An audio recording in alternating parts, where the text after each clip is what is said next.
can actually discuss for half a day. We can. But I think the best thing at this point is to give the story as we want it to go across. Yeah. And the story is that there are different strategies to ensuring optimal. Yes. Now, even in the gender field, even when we are talking about gender, yeah, one of the strategies is equality. Give everybody everything. But we've seen that strategy. There are situations where it won't work. Like if you are watching a ball, this is only one situation, watching a ball. But in another situation, it might work. But it is not the best because you have to keep giving. So the story has moved from equality to equity and saying, no, give according to need. Who needs what? Give them. But remember, we are still saying give. There's a problem when you are giving people. Can you let people take? Stop giving people. Let people take. Because people have ability to take. As long as you remove the barriers. And that's why we say this is the best practice. But we are not saying there's no room for equity, there's no room for equality, there's room for that, even in your classroom environment.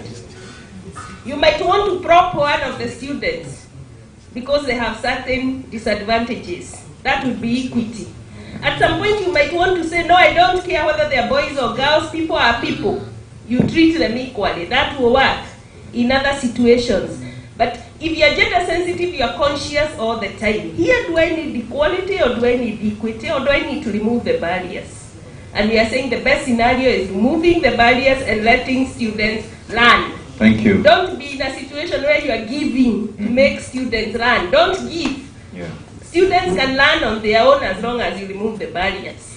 Thank you. So this has been beautifully summarized by our colleague there, that we need, to remove all the barriers and therefore would have maximum learning situation, in our own classrooms. So I'll call on.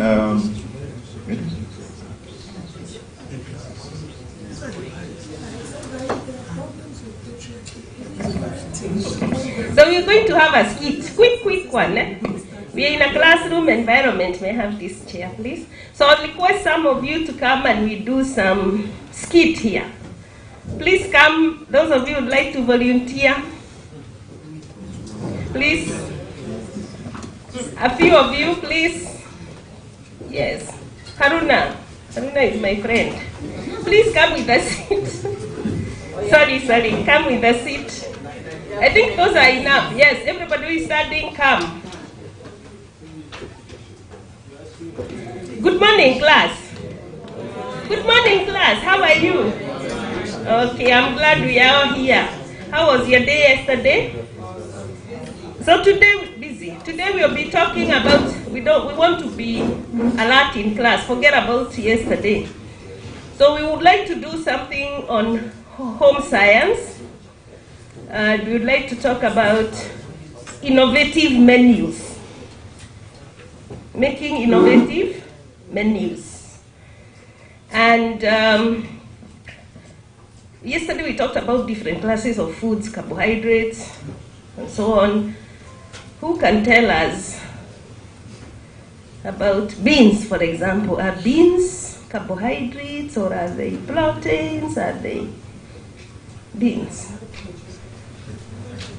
Yes, Haruna. That's a very simple question. Beans, I just ate it, it's carbohydrate. I don't like having boys in my classroom. Because they don't cook, they just don't know. Please. Protein. Exactly. In this class, you have to listen to the girls. They are the ones who know what cooking is about. Now we are going to go online. Please remove your computers. We are going online and we are going to Google. Look for this website. Please look through that website. It's not working. Okay, it's check this. Does it work now? Yeah. Are you there? Okay, let's do. Are we there? Yeah. You are there. Good, very good. Are you there? No. You know when you have an old man in your class, and it's an old man, and it is a nutrition class, you don't know what to do, and I keep saying, I want boys only in my class, and younger persons. Thank you very much.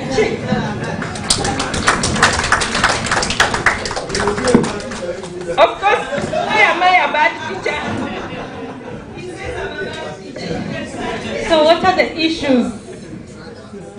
What issues do you see? What are the things that you've observed from the skit? Well, to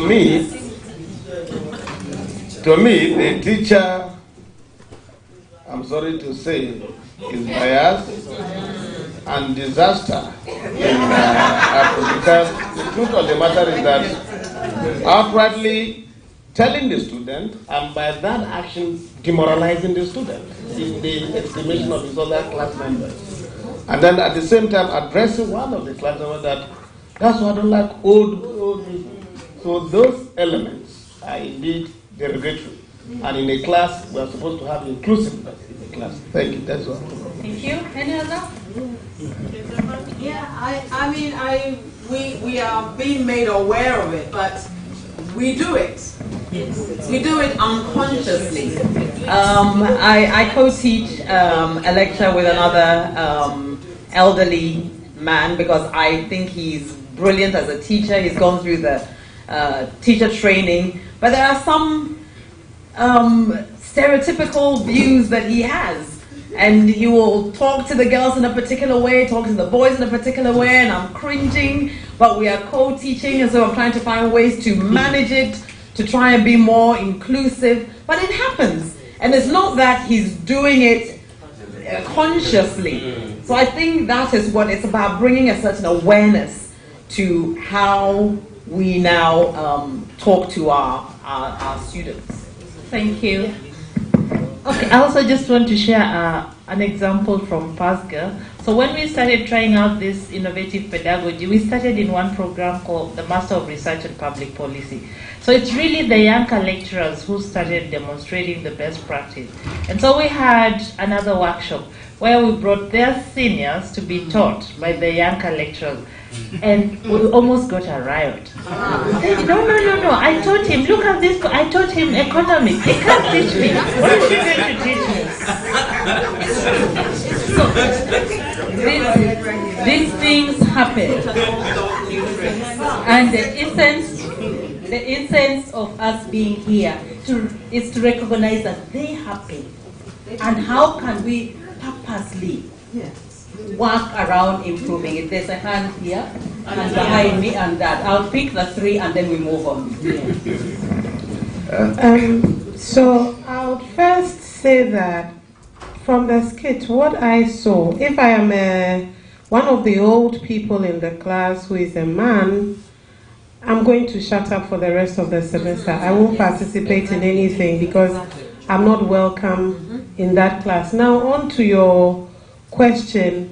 I think sometimes it can come to very basic things as the examples we are citing, as how we are referring to humans in the examples we are citing, so that you're not always doing she, because you're gender sensitive and you happen to be a woman and you're trying to help the women gain a presence. It can be he, she. It can be she, he. It can be them.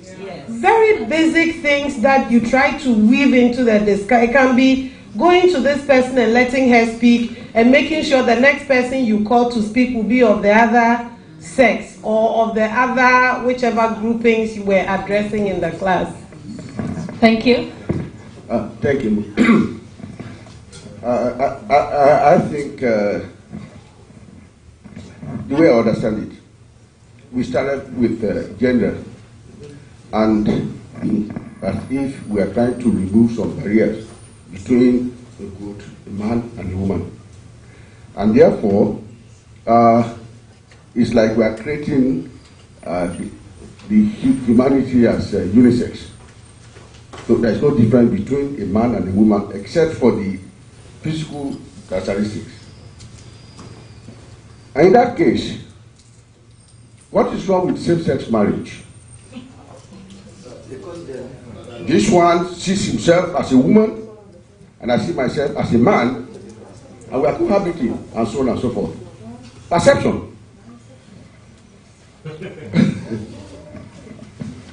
Then, are we going to abolish roles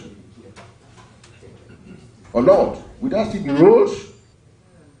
If yes, then we are wasting our time. If no, then we are on the right course. So ultimately, there are no roles. A woman can play any role, a man can play any role. Is that our objective? Then the idea of, like I was asking my colleagues here, where is the place of biology? For example, there are these things they call hormones that are responsible for some of the characteristics of human being. Are we disputing that? Even voice that classifies whether you are this or you are that. So I think I would like to see gender studies as different from diversity. I think we started with gender studies, we are moving to diversity. That is where we are talking of physically challenged individual, tall person, short person. These are diversities. So I think we should be able to streamline this and put us in court. Thank you very much. Okay, I'll get to you, but let's first listen to her. Thank you very much. Yeah, I have find this way. I feel that maybe in subsequent lectures, gender should stand on its own, and you apply gender the way it should be applied. And the intersectionality should stand on its own, when you talk about vulnerable groups and inclusiveness, all of that. And then you can now relate both later. That way people will probably understand it better. But in line with what he just talked about from the play, I think the teacher is wonderful. We have a lot of mental health issues right now, especially with our young people. And so I agree that the language we use in our classes should actually be, we should be very conscious of such language that we use. And be that as it may, a child who has been trained at home, a boy, by his mom, single mom, and knows how to cook and do housework and all of that. And then in class, you talk about females knowing how to cook more. The boy will probably keep quiet in class and feel like a girl. So,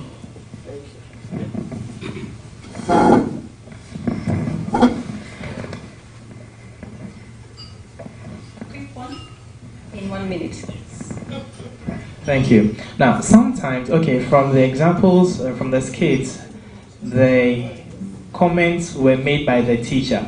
Now, in some situations, the comments are not made by the teacher, but the teacher's actions or inactions create room for others, sometimes the colleagues of the students, to actually stigmatize their colleagues. I have the example. I'm Ghanaian. I trained, my first degree was in a Ghanaian university, and once we had a class and a Nigerian had to ask a question, and I think she wanted to use DAS, pronounce DAS, D-O-E-S, and she pronounced it as DOS, and it generated a lot of laughter in the class. In that situation, if the teacher, the lecturer, failed to address the students who had done that, then the students would feel embarrassed and would probably not open up again. So sometimes it may not come from the teachers, but we ought to be careful enough to ensure that we maintain that decorous environment which would allow everyone else to come to the party. Thank you. A final one, in 1 minute. Okay, thank you very much. I just want to draw it back. The removing of barriers, to me it looks more theoretical than practical. Because going by my colleague there, the Pareto optimality concept, you discover that even access to education, let's start with that. If you talk about removing barriers, it means that university will be open to everything. I mean, you not even have the entrance examinations in the first instance. And these are barriers. So in essence, we'll need to do some procedures that guide our institutions, because those rules themselves have created the barriers we are trying to remove. Thank you. And those rules and regulations are within our means to change and to continuously change them to address the situations as they arise. So it doesn't mean that when you change the rules now and implement something, then it should be forever and ever and ever. You need to keep adjusting and seeing, just like the picture was showing. Because you may actually think you are removing the barrier and creating a problem. So you have to continuously check and ensure that the problem that could be created as a result of addressing something is also addressed. So it doesn't mean opening completely. We said it is contextual. You have to study your context. And the context in Ghana may be very different from the context in Nigeria. The context in University of Ghana may be different from the context in another university within Ghana. So it calls for constant analysis of the situation in order to be able to address it appropriately. Why are we going into age? Why are we going into disability? I think somebody explained it. We brought a component of it to make us realize that me, who is a woman, will be very different from her, and yet she is also a woman. For example, when we started the class, we said, come and stand here. Did she come? She didn't come near here. She stayed behind us.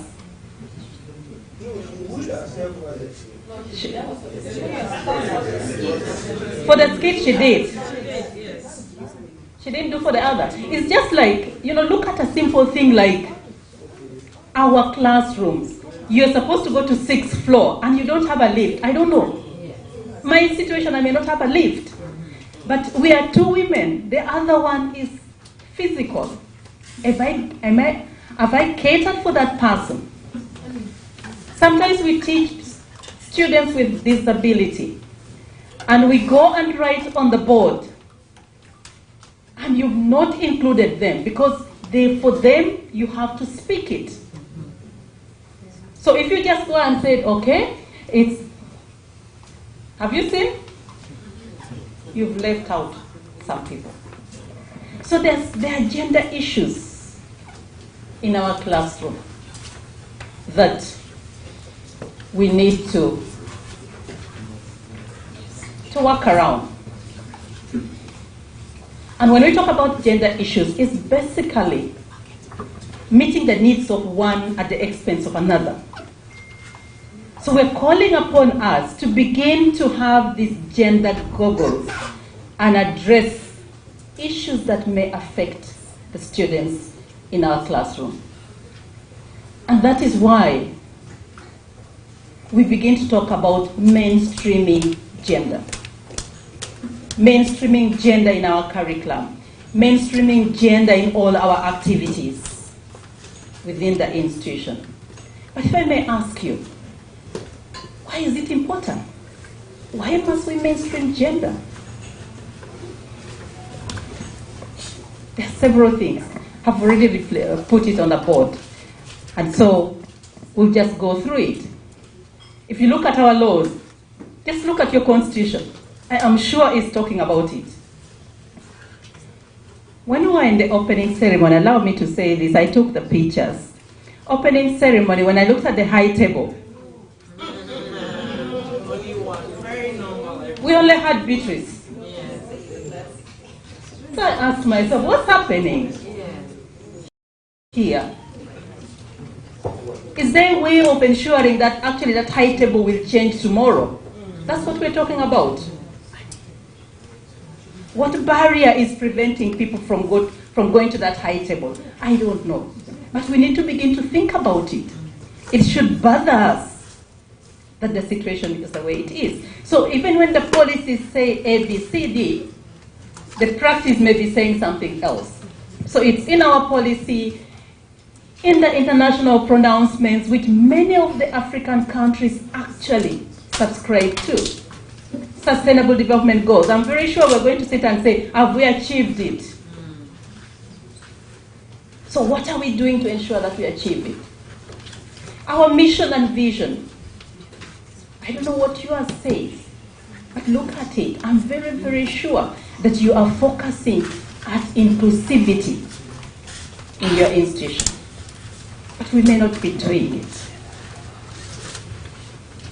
And so, we need to ensure that we begin to mainstream gender in all our activities.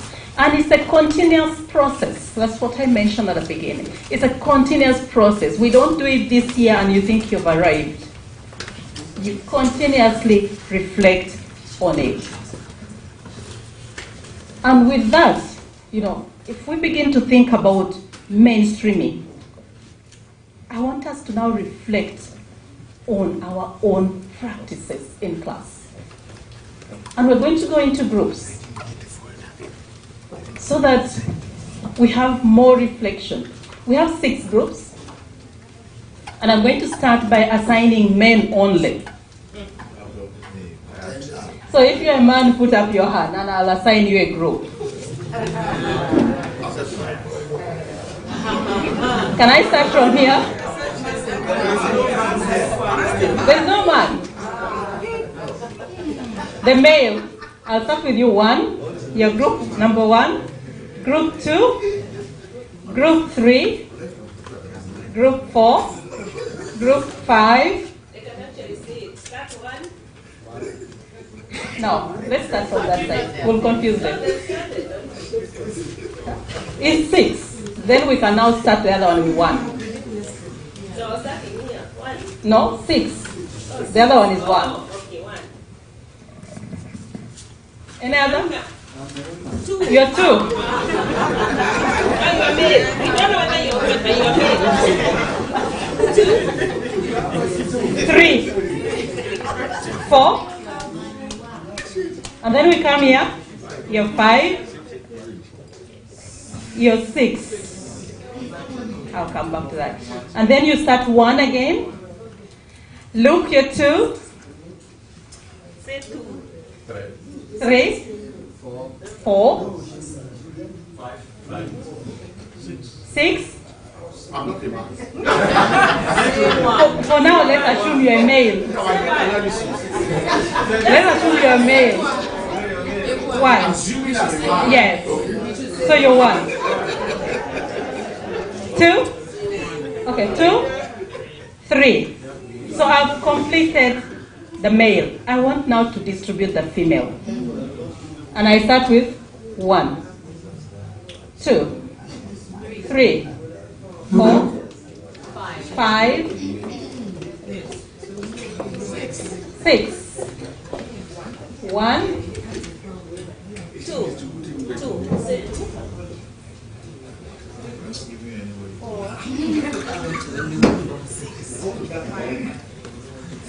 So we have 1 there, here, 2, 3, 4. You're 4. You're group 4. Pardon?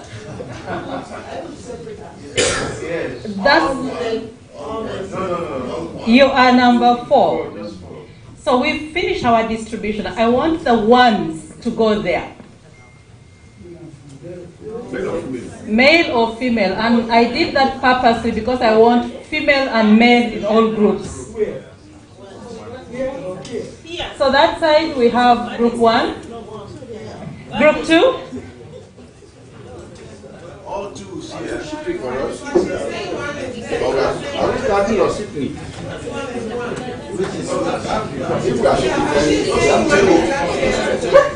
Political science, and we try to define what political science is, and then we looked at the issue of power sharing. So if you are sharing power, is it between a man and a woman, or male and female? And if that is so, what are some of the barriers that, whether you're a man or a woman, what are the barriers that we face if we want to share power? And this is basically what we're talking about. So we're looking at things like natural barriers, we're looking at sociocultural barriers. So basically we're looking at how power is shared. If you want to, we are teaching that in class, the context of it. How is it happening?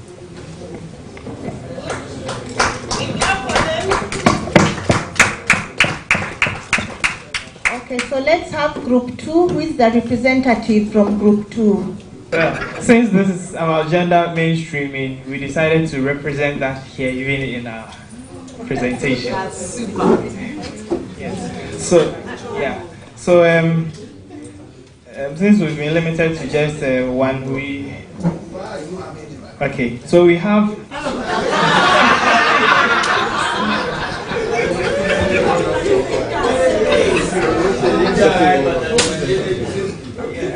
We were meant to talk about teaching methods. So we said that every method is important. You can use whatever method you're comfortable with to teach gender mainstreaming. However, whatever method is used, the following issues must be considered. He will talk about those issues that must be considered. Yes, thank you. So the first is the medium of instruction, the language, and we said in use of language, in referring to the students as teachers, we should use gender neutral terms. So when you are referring to students, you can use their names, we can use pronouns, and using pronouns, you don't limit it to just one gender by saying he or she or him or her. I mean, you separately, you need to use the two of them together. So he or she, him or her, terms, pronouns in that manner, and then you can also use, you can also use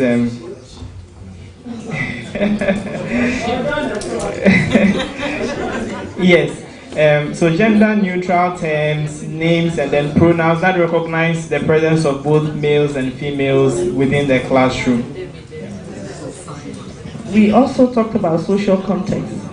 Let's need to look at social context by which the topic is being introduced, so that you can also refer to it in the process of teaching. And then in deciding on what method, the topics to use, the various methods, you have to look at inclusiveness. You have to make a conscious effort to include all, both males and females in various tasks. You need to, relevance in deciding what topics to choose. You don't need to just focus on just how important or how relevant that topic will be for just one group. You need to consider the interest of everyone else, persons with disabilities, you need to recognize ethnic diversity and all of that. In assignments of roles, you also have to consider the presence of everyone else in the class. You need to also flip the script sometimes. Traditional female roles assigned to male roles assigned to females, creating that awareness within the classroom setting as a way of getting everyone else to recognize these. Thank you for listening to us. Thank you. So let's have group 3, and please just limit it to 2 examples. The rest we can share over tea. Good morning, students. Your students. Good morning, students. Now, as we limited ourselves to, we had 7, but we're only going to talk about 2. Number 1 is about color, teaching materials. Remember, it is said that men are colorblind. I'm not saying the men here, but I'm saying generally men are colorblind. So you make sure that you limit yourself mainly to black and white. Number two, we are also talking about putting into consideration these challenges like the blind. Then you need to have material basically for those that would need such things as braille and what have you. If we have our sister here, you need to have, if it means her coming to illustrate here on the board, there should be a way that coming all the way to here, we could have some infrastructure where it can be wheeled or lowered up to where she is so that she is able to demonstrate on the board if you have asked her to answer a question on the board. Thank you. We had 7. Thank you. Okay, group 4, see gender sensitivity. Assessment and references. So I'm here to give my colleague the able support to deliver what we discussed. So over to her. Thank you. On assessment, I think the general consensus was that it is based on merit. Even though it also came out that sometimes we consider gender. So, for example, if you have a student who, if you, the class, and you think the girls need some 1 point to lift them into the next, grade, then you decide that all girls will be given that favor. So if you have 49 and you are failing, add 1 to give you 50, so that you have an E instead of an S. And that is based on the discretion of the teacher. Then we also had some debate about disability and how students in that group are assessed. But we thought because of time and everything else, we'll make it general that most assessments are done by merit. And then on the references and materials, we say that again, whatever is most relevant to the subject matter is the priority. The gender of whoever produced the reading wouldn't matter to most teachers. Once the reading is important to what you are teaching, you can add it. But then we have videos and other things that we use to actually talk about gender and so on. So a lot of videos. Some people from the performing arts were telling us they use women who are playing ponton from drums and things that typically we think women can also do to encourage their girls and so on. And then some of us also use pictures and newspaper articles, sports personalities. I use Serena Williams and all these people all the time to drive my point home to my students. Thank you. So let's have group 5.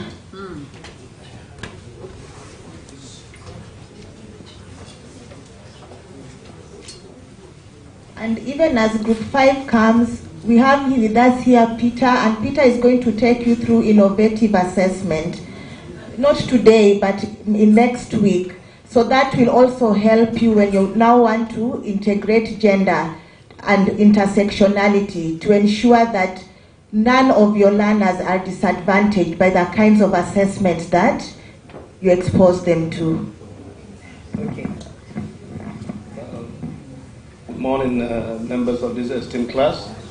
Ours is group 5 and is about classroom management and indeed gender inclusiveness. Isn't it? It is indeed. Absolutely, that is it. Yes, 2 points. Okay, some of the points have been mentioned already. For us, the language, which was mentioned already, so we will not go over that one again. We then also thought references, the texts that are referenced, we try to make sure that they are inclusive. Dress code, we also identified, might be an interesting way each other within the classroom environment.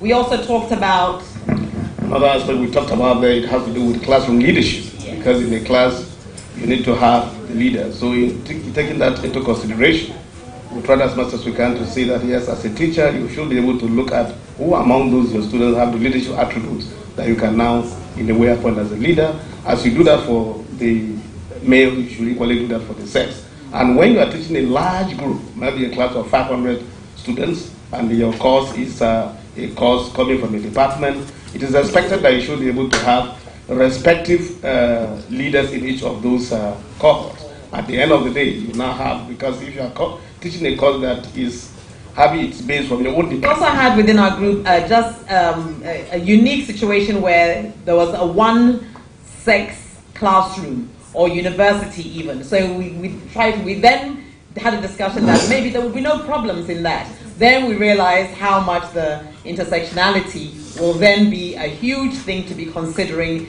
in those areas. So it's really about being more diverse and bringing a greater awareness to how we deal with representing our classrooms. Thank you. Okay, so lastly is Group 6. Group 6, our job was to discuss how can we integrate gender into university environment. And we take, hello, we take everything from the university's vision and mission and establish that most of us have university missions that are stating an interest in inclusiveness, which means that it needs to trickle down and manifest in how the university does its things. How the university does its things on a number of things we isolated.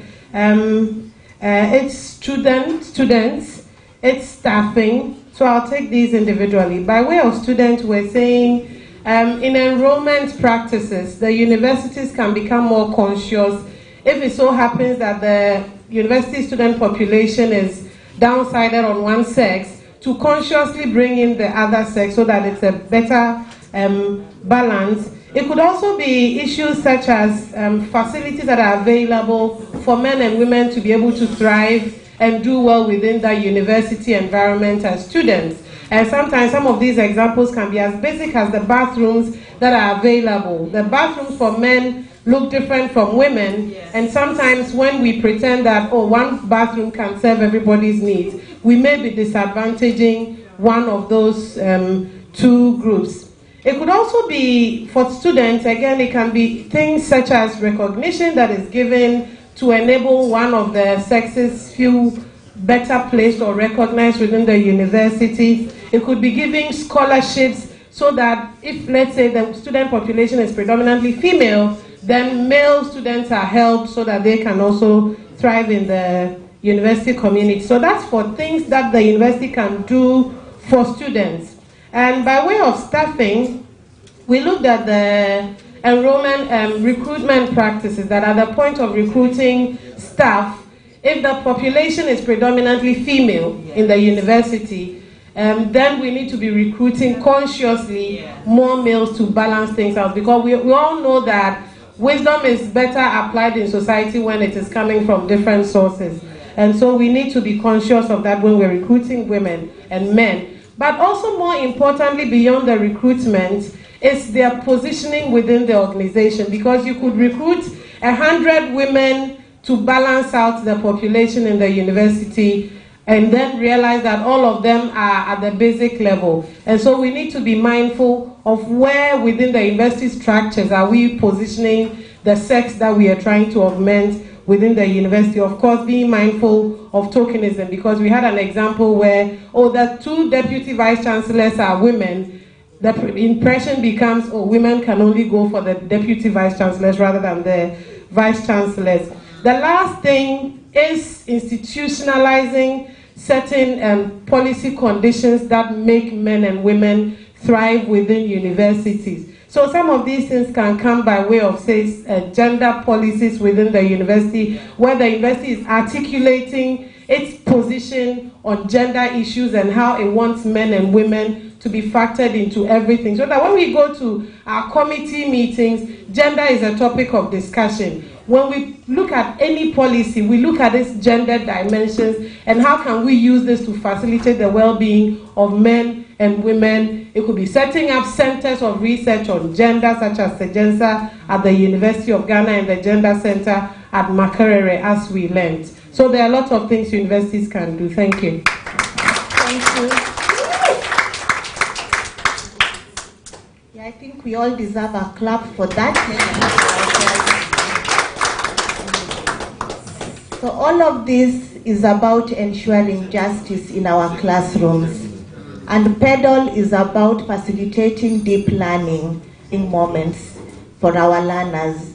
But how do we facilitate deep learning? How do we create exceptional learning moments when there are barriers in our classrooms that hinder learning? So it's just a matter of being conscious of these barriers and varying our methods of teaching, the materials we use, our assessment, to ensure that we take into consideration the needs of the diverse members of our classrooms.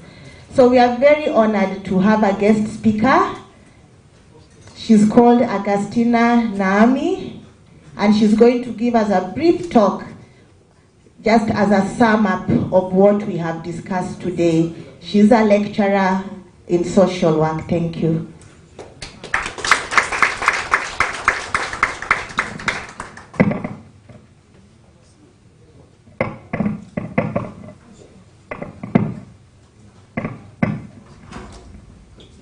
Good morning.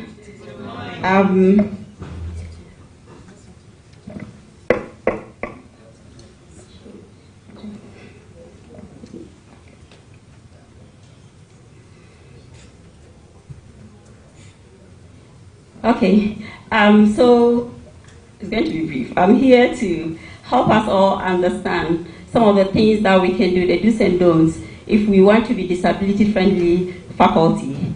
Because of time, I'll rush through some of them, and some of the things that I want to say have already been said, so I'll try to be brief. So there's one thing that I want us to all know, that persons with disabilities, they are one of the world's largest minority groups. And in Ghana here, we have about 5 million persons who have some form of disabilities. And at the University of Ghana last year, for instance, I think we had about 22 students who had disabilities. So in our population for our classes and in our classes, it's important for us to be conscious about issues of persons with disabilities so that we don't exclude them, but rather include them in learning, because they're already disadvantaged by so many things. And I want to begin by asking you, what do you see on this slide? Quick, maybe one or two. What do you see on this slide? Barriers. Barriers. What do barriers do?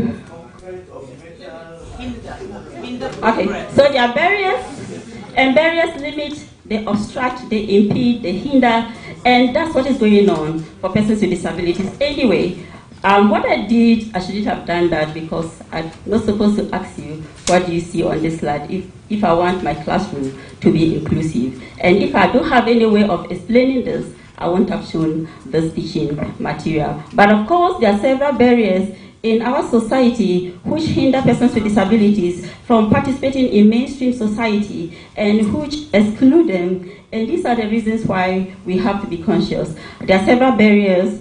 Architectural barriers, transportation barriers, institutional barriers, but the one that I want to talk about has to do with our attitudes. And this had already been said when I walked in. I think I realized something was being talked about our culture and so on and so forth. Sometimes disability is kind of constructed just like any of those minority groupings concept. So in the literature, attitudes are said to be the major barriers which hinder inclusion of persons with disabilities in mainstream society and for our setting in our classrooms. And those are some of the reasons why we want to be conscious about it and make conscientious efforts in our classrooms and, to ensure that persons with disabilities are not limited. So now, there's one thing that I want all of us to recognize or take note of.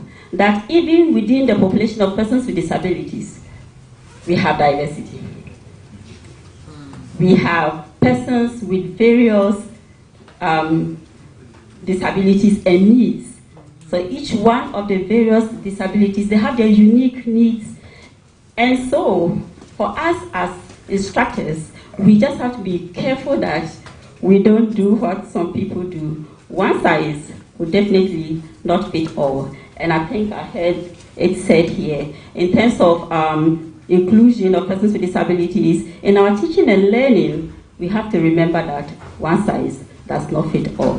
Figure out what your audience is, what types of disabilities they have, and how can those their issues and needs be addressed. It is very important. Some of them don't have visible disabilities, but all of these are issues that you need to pay attention to in your classrooms. So I will take you to some of the strategies that we can adopt in order to make our classrooms inclusive and for us ourselves to become disability-friendly faculty. The first has to do with when you begin to design your course, please, at that point in time, start thinking about inclusion of persons with disabilities, because the course content, everything that we just discussed earlier before my presentation, you need to think about persons with diverse disabilities. If you make your course and everything universal, when you get to the classroom and there are students with various needs, you're already covered, because your course takes cognizance of all of these issues. I'm told that I have to, this has been said already, but I quickly want to say that we need to do adjustments. If you enter the classroom and you realize that you have students with different kinds of disabilities, you need to adjust whatever you have to teach on that day.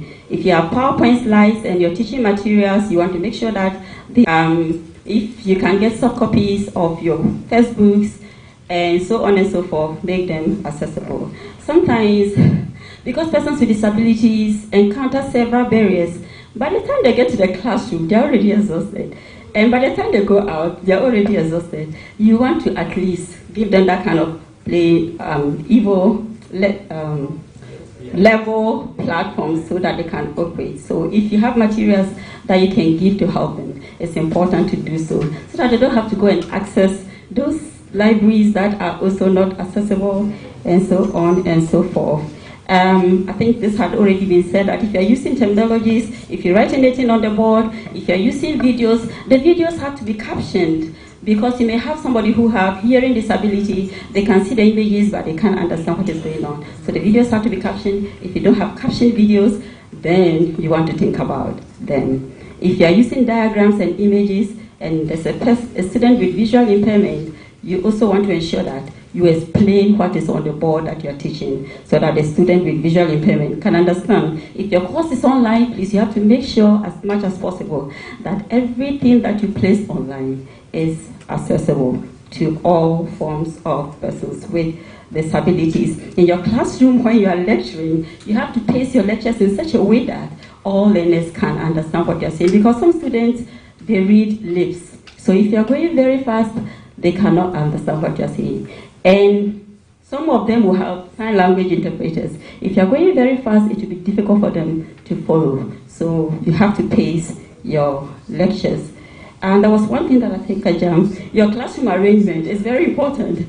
Yesterday, in the class that I was, cohort 3, when I went in, I had challenges in having access to the screen because the classroom arrangement wasn't that accessible for me. So the classroom arrangement is very important, so that those who have disabilities, if they want to sit in front of the class and see everything that is going on, they can. And like I said, some read lips, so it's also very important so that you reserve that for them. Please don't change your tone when you are in the class and you want to speak to a person with a disability. Sometimes when you are in class, you want to speak to a person with a disability, you may either soften your voice or speak louder, yeah, or shout, yes, because all of it has connotations. If you soften your voice, it means that it's a sign of pity, sympathy. if you shout, it affirms those perceptions that persons with disabilities, all of them, cannot hear, and so on and so forth. In terms of learning, this is very important. Any learning activity that you have in the classroom, please ensure that that learning activity is inclusive. If you get to the classroom and you realize that whatever you have planned earlier on will not work in that situation, please try to adjust it. Yesterday I was telling Eunice that it's just called Pasha. Pasha. Yeah. And Beatrice is here. I was telling her that the Pasha kind of eliminates me. Why? Why do you think it eliminates her? Let's ask them. Just stamping of it. Why does it eliminate her?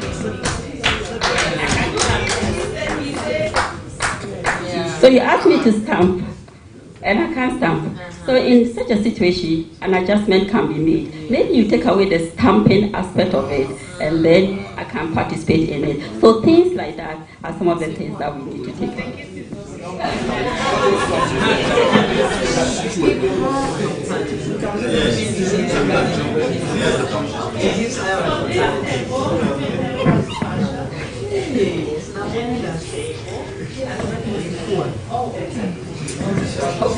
This is key. Sometimes we stress to figure out what can we do to help persons with different learning abilities. Please, if you don't know what to do, just ask the person, how can I help you? Don't assume that the person needs this or that. Yes, so ask the person. So what we can do is that from the beginning of developing your course to when you execute it, all of this time what you should be asking yourself, what if the design of our course, true to its implementation and assessment, I believe that we will get to this point. Thank you so much.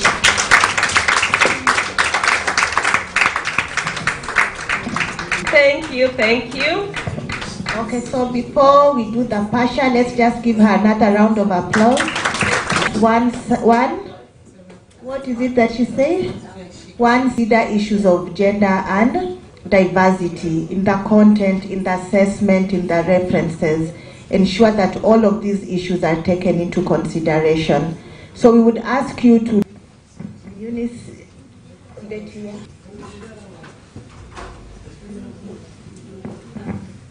very much. So I've realized that in all our presentations, particularly with the disability bit, our focus seems to be on the physical disability, an easy judge. But then how about depression, autism? You can say disability, or let's say depression, for example. Actually, during the particular time in the day, are scheduled to be handled during the afternoon. He has difficulty of concentration. Now, I didn't know this, and he was in my class for almost 12 weeks. It was in the 13th week, that I actually had a conversation with this student, because I kept seeing that he was struggling in class. But then whenever I go close to him, I think he felt a bit uncomfortable to tell me what was going on, because nobody thought that could be an issue. Then he tells me this. Initially, I thought probably he was just one of those students who want to fix things and make it look as if it's not too serious. Later on, when I followed up on the issue, there actually were medical reports to support this problem. So now I have to have separate classes for him in the early mornings of the day. So we have to be mindful of some of these issues. We should go beyond just the physical disability and think about some of these things as well. Okay. But Quick response to that.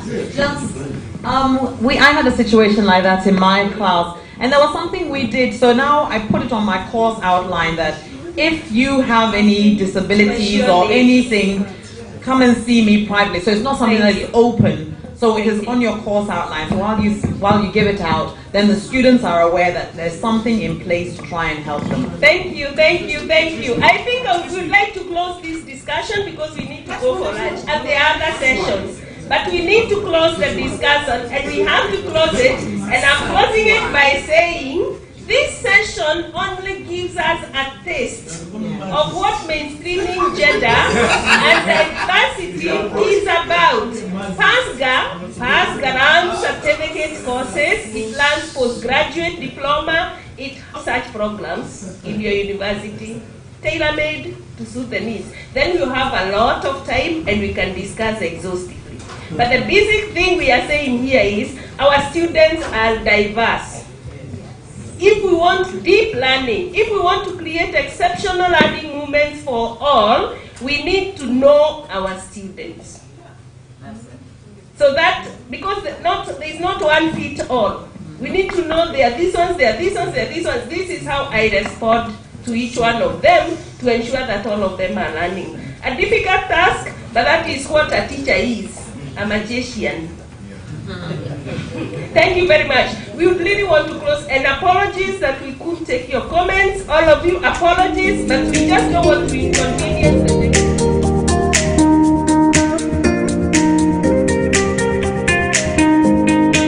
We are still gathering views, outcomes from our participants, and we are privileged to have one of our academics as well. You're welcome to AAU Television, Doc. All right, thank you. Okay, so you tell us your name and the university that you represent. Yeah, I'm Najele Sutalakija, PhD with the Department of Sociology and Anthropology, University of Cape Coast. Oh, okay. Yeah. And that is my university, so I'm proud. Great. All right, so I believe you have been through a lot of learning theories, education background, and you have been teaching in the university for some time now. Exactly. What makes PEDAL very different for you? Yeah, PEDAL is really, really different because there's so many things that I'm learning here that I had not really had, experience in, and it had to do with most of the learning strategies, using simulation, using case studies, the way you frame questions and all that. In fact, I had not really attended a training where I had to go through. Most of the times I had to read to learn how to do these things, but this happens to be more practical, so it's helping me. And in fact, the kind of assignments they are giving us is also so much good that at least it's kind of hands-on, so there's no way you can forget. So I think PEDAL is really good. Yeah. And so you did one of the modules you went through is innovative assessment. Right. So previously, how were you assessing your student, and how do you assess them differently after taking the model? Well, for assessment, I think I am kind of privileged to have understudied a professor who taught me how to assess. So I didn't really have problems with assessment because I use almost all what we have learned today. I do the group presentations, I do the individual seminars, and I try as much as possible to even know the abilities of all my students such that I'm able to assess them based on their abilities. So though it's kind of a refresher course for me, it is not so much of something that I wasn't used to. Yeah. Right. So a new semester is beginning in some few weeks, and how excited are you to go back to the classroom using the PEDAL? Super excited because I think the new strategies, like I said, are things I'm going to start working on. So I'm going to get cases. Fortunately, they've given us some sites that we can assess some cases. So I'm going to look at those sites, get cases. Fortunately too for me, I don't have large classes. Most of the times my classes are about, the maximum is 25. So it's really good. No, it's an undergraduate, but it's anthropology. And we don't have a lot of students exactly, so I'm at an advantage. So I'm going to get a lot of cases that I'm going to, start using for my students, and I believe it will really help. So I'm super excited. Will they be excited as well, and what should they be expecting from you?